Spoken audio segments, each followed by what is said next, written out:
Welcome to Intuitive Art Sales. This is the show where I, Jessica Craddock, am going to teach you how to source your art marketing from within. You're going to practice claiming that authentic art business that you want and leading into the most natural way for you to get there. You're going to learn to get connected to your intuition, your confidence, and your community so that you can sell your art consistently while holding strong boundaries on your work-life balance.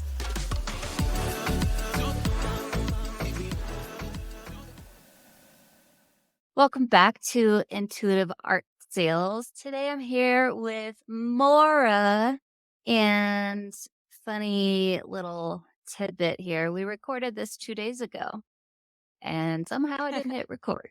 So we're back again. We had a delightful time.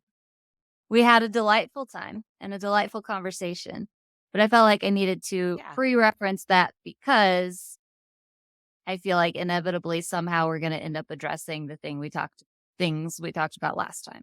So I will try to contextualize at certain points. So with that being said, Maura, you just mentioned that you felt like you had a pretty good plan, but today you wanted to, actually you say it again. You're going to say it better than me.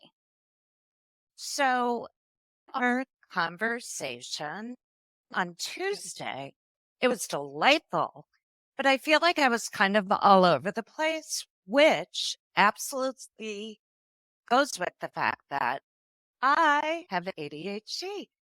So today, having that conversation in my backpack, I feel a little more prepared. Great. That's exciting. And also, I didn't feel any more than any other conversation that I have that it was all over the place. So, Oh, good. So I loved your 3 questions that we are to contemplate before cutting on the podcast. yeah. So the first of the questions is, how would you introduce yourself and your art? So that I'm a pro at. My name is Maura Kealy Ogden. I am an artist. I am a collector of images, whatnots, gym cracks, you name it. I can paint you a painting that's fine art, but I'm diving into this new business, this new plan that I want to really go to town with my collage pieces. So with that, who am I? I'm kind of 2 things.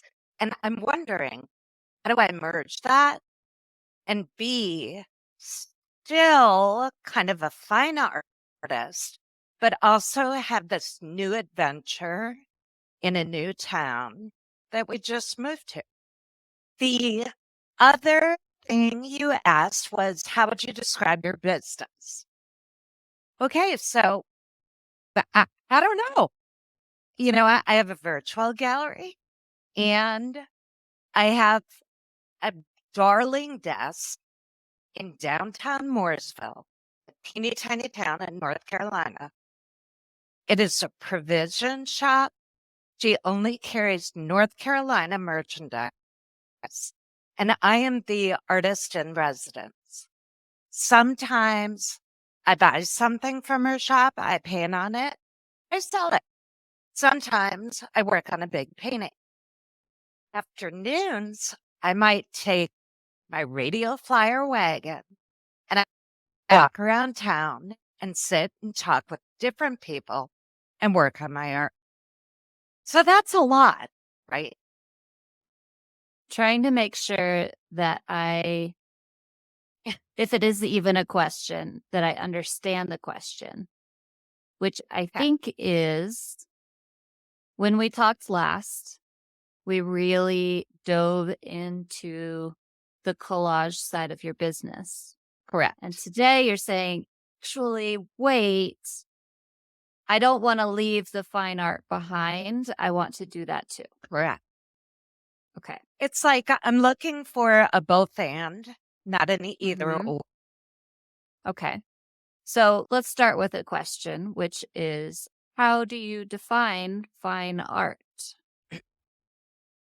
Fine art to me is painting, drawing, sculpture, what have you, that has a point of view from the artist that has some value in it to be sold in a gallery. I think Mm-hmm. that's how to describe it. Kind of old Okay. school. Yeah. So tell me how that differs from the work that you were describing your excitement about last time. How is that not fine art? I guess is the question. Oh, great question. Well, I'm not sure if someone who owns Shane Gallery in Charleston or wherever they own would want a sign that I bought at a shop that I then hand painted, added fabric to, and created new art. I- Is there, Why? maybe I have a disconnect? You're right. Why? Maybe I shouldn't think that way. Maybe Shane Gallery will not feel that they want it in their gallery, but another one would. Does that make it fine Yeah. art? Yes. I'm not trying to say your other work has to be fine art too, but I'm trying to lead you to, is it actually? And you're just putting whatever preconceived notions around whatever art Sure. is on it so that you can't be a fine artist and this other thing. But what if this other Yeah, thing is a fine artist? that's cool to explore. Absolutely. Maybe Okay. I shouldn't consider what I'm doing in this new adventure less than. Right. So I am a fan. My favorite art is modern art. Whenever I go to a new city, I always check and see if they have a modern art museum. Mhm. A sign that had fabric and paint and was something different than you would see in a traditional museum is something that would belong in a modern art museum. In my mind, that belongs there. Fascinating. You're right. Yeah. If it belongs in a art museum, I call that fine art. Yeah.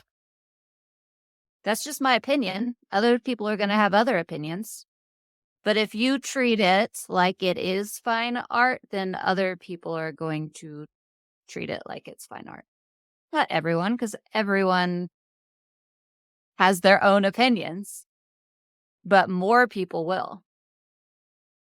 I get that. So it's just a mind shift, really. Yeah. This is going to get a little bit woo woo here, but we create our own reality, right? Like whatever we Hmm. say is true is what is true for us. The more we are grounded in it and that's the way we see it, that's how other people will be influenced to see it the same way. If we're always thinking, well, it's not fine art, other people are going to agree with you. So back to your introduction, I Yep. am this, and how do I also be this? How do you say it now?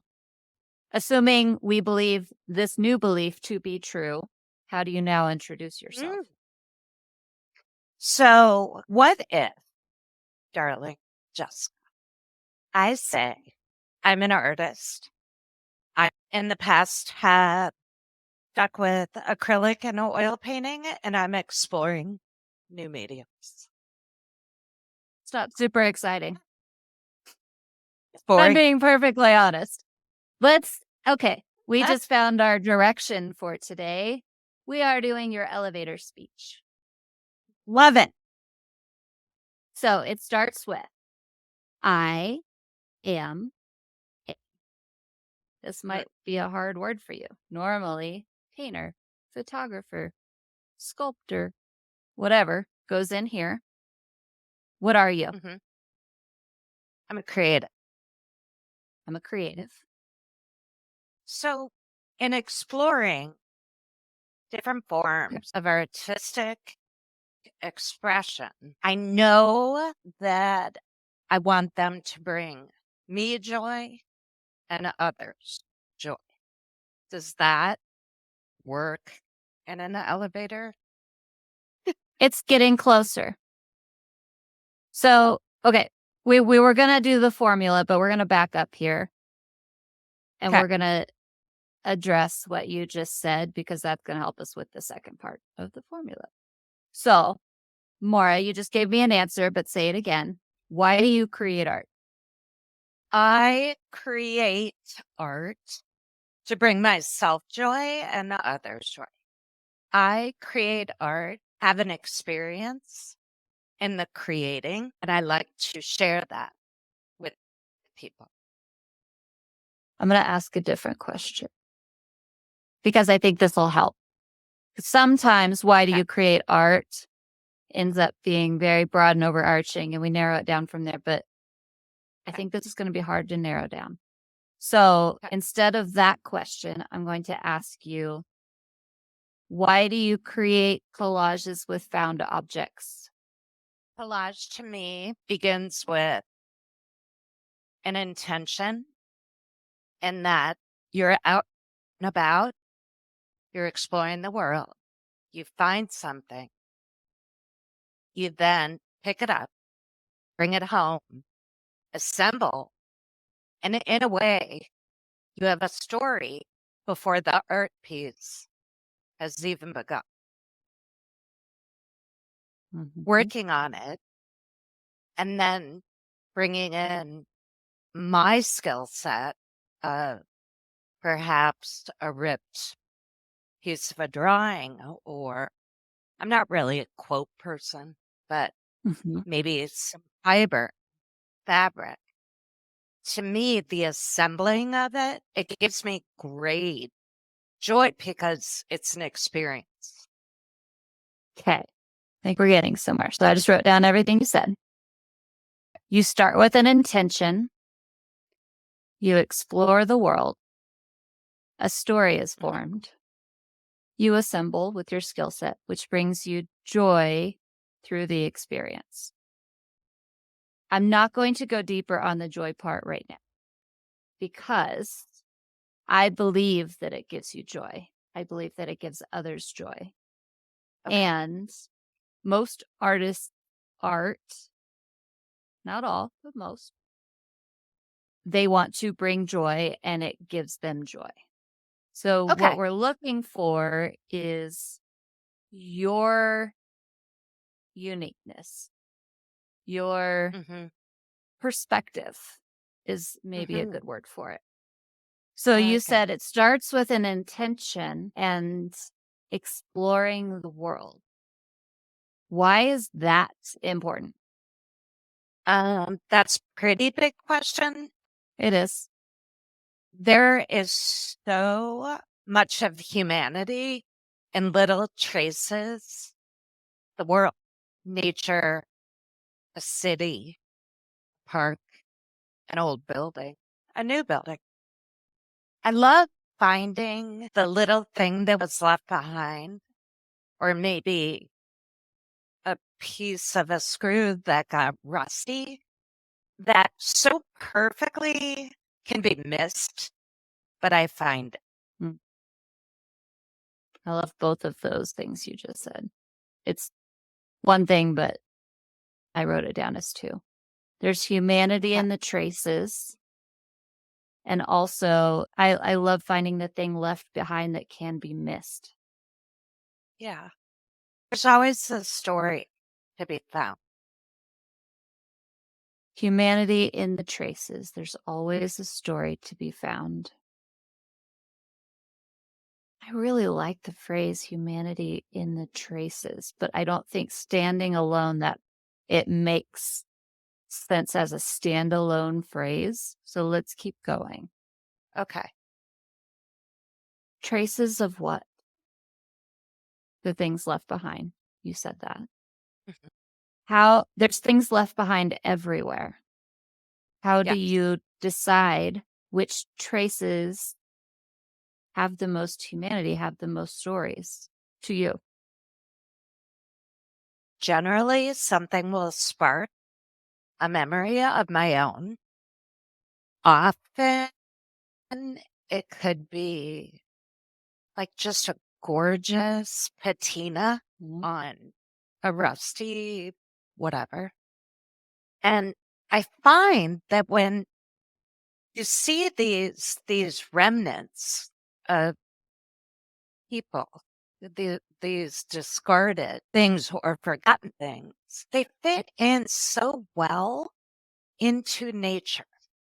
Nature does magic on metal, on an old shoe, on recently I bought a meat hook. That's so crazy. But if you could see this, it is the most gorgeous, like turquoise, rust, sage green. The paint's peeling. It's so firm and sturdy. Like, I didn't find that in nature. I think that'd be a touch scary. I found it at a antique shop, but it was $8. And I want to do something magical with it, perhaps with other pieces that I found on a walk over the past couple of months. So just to narrate, I am continuing to go deeper in the things you are saying, the things, because I'm doing it with you, the things that I find the most interesting about what you're saying. At that. But if you were doing this on your own, it would be the phrases that spoke to you the most. So why are the remnants, the discarded, the forgotten, why those? I think old is precious and beautiful. I think the discarded, oh my gosh, look at this thing that was left right here. It looks so perfect in this. And then my mind goes in such great, it goes on a great journey. So I wonder who left it? Why'd they leave it? Why'd it fall out of their pocket? And I kind of take that mindset forward when I'm then at my desk and it's time to make my own thing from what I call a trinket and other people would call trash. Okay. I'm trying to figure out the phrasing, but I'm putting your work together. Okay. Right now, it's something along the lines of the story of the humanity, or the story and humanity, something not quite right, in the remnants that are left behind. And I think that covers And why it inspires you. But I still want to take it a step or two further, because when I'm checking to see if it's a good elevator speech, and the elevator speech can also be your main message behind your art, they become more or less interchangeable. My check to make sure it's good is, can I apply this in other areas of my life that are not art? Does this help me make decisions in those other areas? Is this something that I want to put my flag down? And we're still really in the inspiration art kind of realm. I think we're getting there. yes.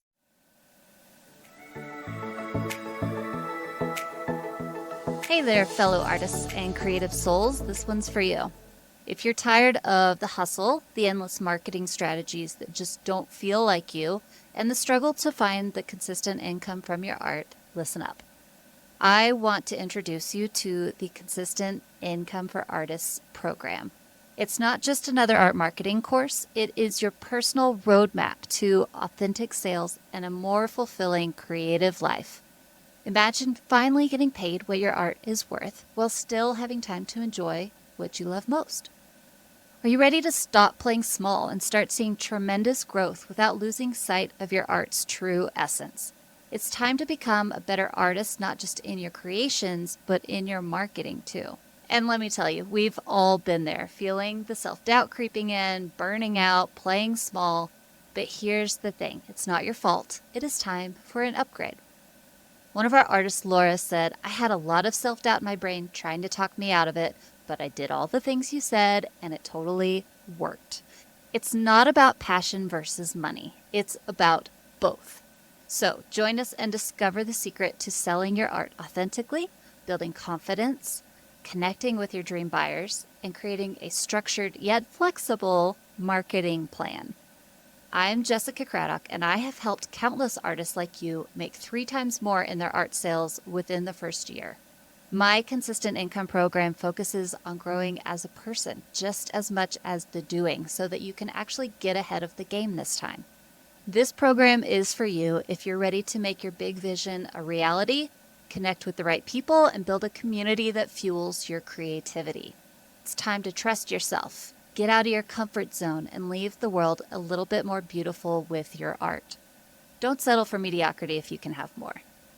Sign up for consistent income today and let's redefine your artistic journey together. You've got this. I've got your back. If you want more information, you can either visit my website or check out the show notes from this podcast to learn more and take the first step towards artistic success.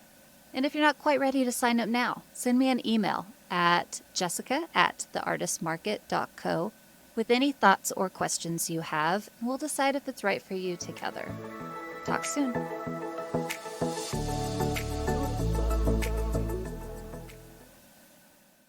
So, I think to go further, because we're kind of circling here instead of going deeper, I want to take art out of it. In your day-to-day life, what do you care about the stories behind things, the humanity in the small things, remnants being left behind? If you were leaving behind a legacy for your children of this is who Maura was, what does any of that have to do with remnants, humanity, story? I would so love for you to come and visit. It would require a plane ride. The painting behind me, which the viewers can't see, but it's there. I purchased this as a young girl working, and I didn't even have a couch. I bought a painting. This has traveled with me my entire life. My kids know the story. They know the story of the artist. I have kept communication with her. This painting, I literally at one point got tired of the fact that it had pink flowers. So I called her and said, would you care if I paint on my painting? Uh, Just like, absolutely, send me a That's picture. amazing. So I use that as an example because I have a silver tray that has the anniversary date of my parents' 25th wedding anniversary. Like, I serve cheeseburgers on it. I don't really have a melamine tray. I don't have paper plates, but I'm not a freak about recycling. It's just more that what I use, what I touch, I love the story behind it, and I love telling the story. So, Okay. So, story is very important to you, obviously. You're serving cheeseburgers on this beautiful tray. You are carrying this painting around with you for years and telling the story of it. Why? Why does story matter? What's the point? golly. Okay. I think in my almost 57 years on this planet, I think I know why. I am adopted. I am in love with my family. I am exactly where I'm supposed to be. I always have been. But the story of things is very important because there was never anybody that looked like me. There wasn't mannerisms that were handed down to me. In my family, my older brothers adopted, then me, then Molly, then my baby sister, Kiki. She just came along as the story so often Mm-hmm. goes. So I guess stories help me feel grounded and give me identity. Aha. See, now we're getting somewhere. But just in case you're listening, you're trying to do this on your own. See how I'm doing this? I'm just asking why. What's the most interesting piece of what I just thought about? Why do I care about that? Why do I care about that? So we are now to stories make me feel grounded and give me identity. And I know this gets really annoying Yes. after a little bit, so sorry. Sorry, not sorry. No? What does identity matter? What you care about the story because it gives you identity. But now, why does it matter that you have identity? Why can't you just go about your life and just live it and die and go on? It's an easy exercise, but it's not an easy exercise. Why does it matter? Well, because I matter. And everyone I love matters. And people I meet or haven't met who left a button on the ground, they matter. Am I getting way too No. out there? But let me do a Okay. check real quick. So you said identity matters because I matter and they matter. I said, why does it matter that you have identity? You said, because I matter and they matter. Yes, of course you matter. And Yeah. how does your identity make you feel that you matter? Help you feel what is the question? I know what it is. I just don't know how to phrase it. Okay, we're down to they matter. Above that was identities. Above that was stories. So maybe if we take the word identity out of it and stories and they matter goes together pretty well. I was trying to figure out how having an identity relates to you mattering. Like you can matter without someone understanding your identity. Does your identity make you matter more? Okay. Because of this windy, awesome staircase we're on that you're taking me, I identify as a storyteller, story maker, Yeah. creator. The identity part, it's hard for me to navigate that because I am who I am because of who I know, love, care for. I mean, sure, I could exist on my own in a yurt in the forest, but that would not be who I am. Mhm. I am who I am because of who I love.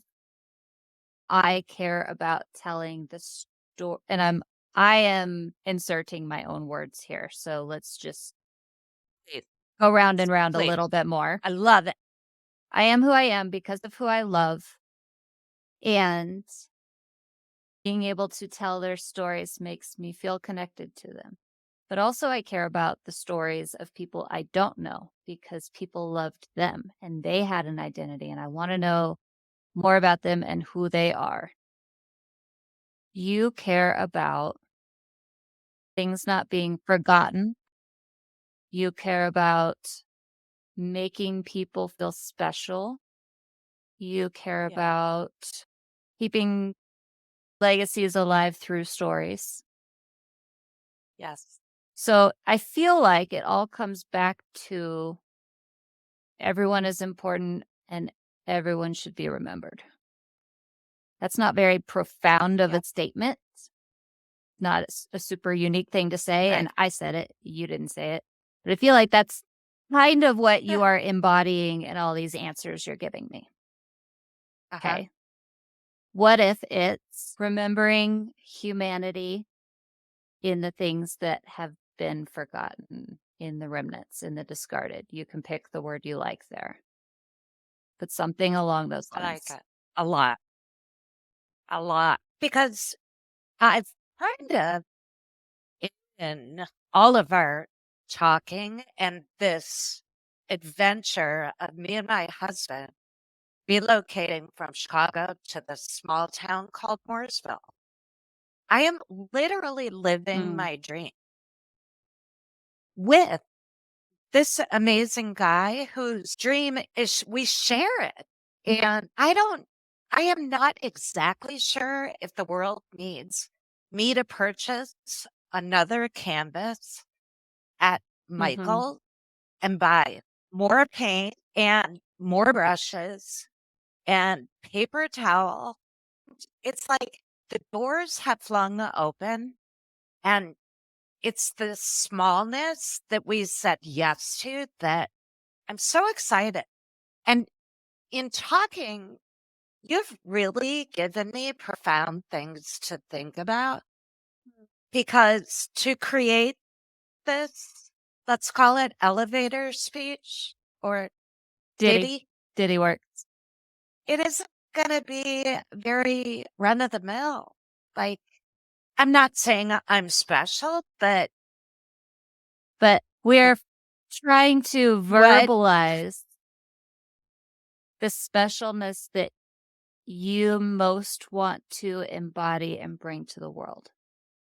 I think we're getting close and we're at least 80% there. And I feel like 80% is generally good enough because as it marinates, it can tweak the 1%, 2% as you go. I love it. I'm not saying that to get out of trying to find the perfect answer here. I'm saying that because I believe that with all my heart, going to the 80% so that you can start taking action on it, so that you can Mhm. find more clarity is going to get you to the 100%. Mhm. That's the only way to get there. So Mhm. back to our elevator speech. We said, I Okay. am a creative. You also said, I am a storyteller. I am a story maker. I think one of those is more accurate. Which one do you think it is? Tyler? How about I am an artist telling stories through a collection of discarded objects, traces, something. I tell stories through art. You can add collage art or something like that if you want there, but I think it could just be art. Let's keep Yeah, it simple. I agree. Let's say You don't art. have to Yeah. describe what it looks like. You have to catch people's attention and make them connect with it before they've even seen it. And then they could say, oh, tell me more. What does it look like? Blah, blah, blah, blah, blah. Okay. I Love tell it. stories through art using, I go back to the traces of humanity Love it. I find. It's kind of high. It's kind of It's a little highbrow. highbrow, but it can become lower brow as you say it I'm more and more. I mean, I'm a Mhm. giggler. Okay, hold on. Let's highbrow it, and then we'll see if we can make it more giggly. I tell Okay. stories through art using the traces of humanity I find, so they aren't forgotten. So people aren't forgotten. So Yes. people aren't Love. forgotten. That one. Yes. And I'm even So, going to add, because this is a rough draft. This is very long. It's too long, yep. but we're trying to get to the 80%. I tell stories through art using the traces of humanity I find so people aren't forgotten because they matter. So how can we shorten that? I love it. Why don't we just make it into 3 short sentences? instead of one huge one.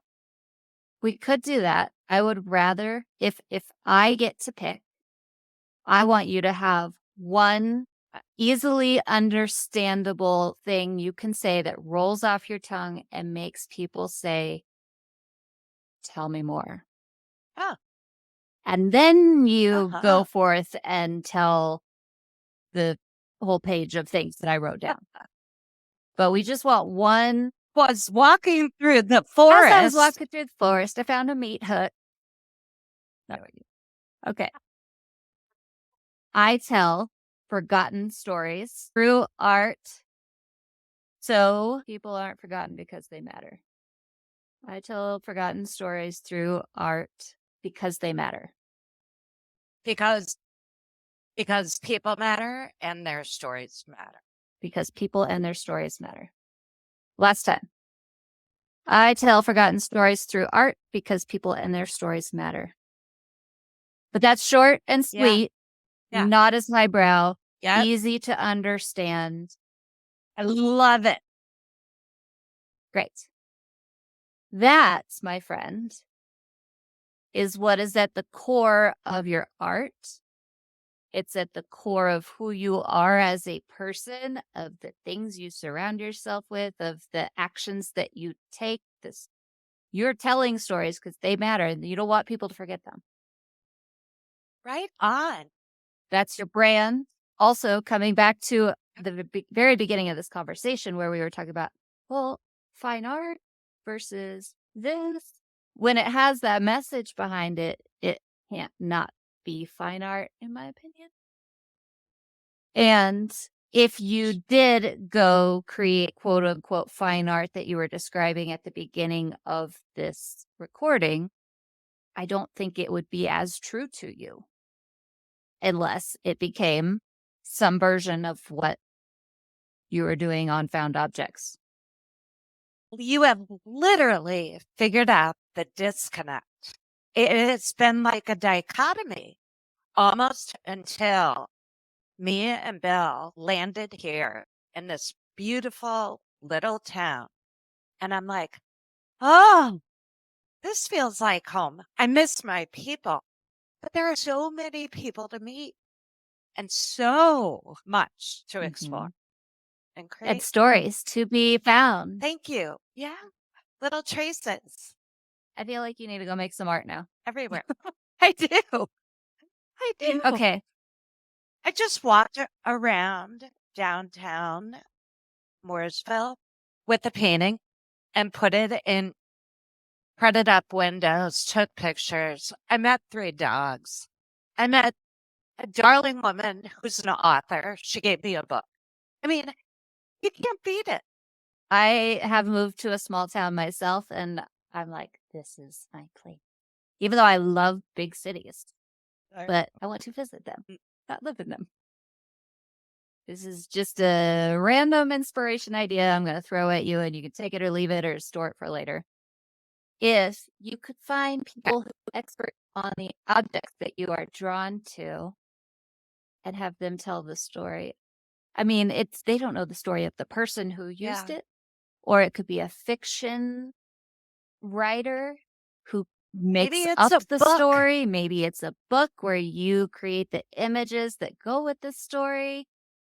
I see stories literally and visually in your future. I love it. So, Maura, we already did this, but let's do it again. Where do people find your work?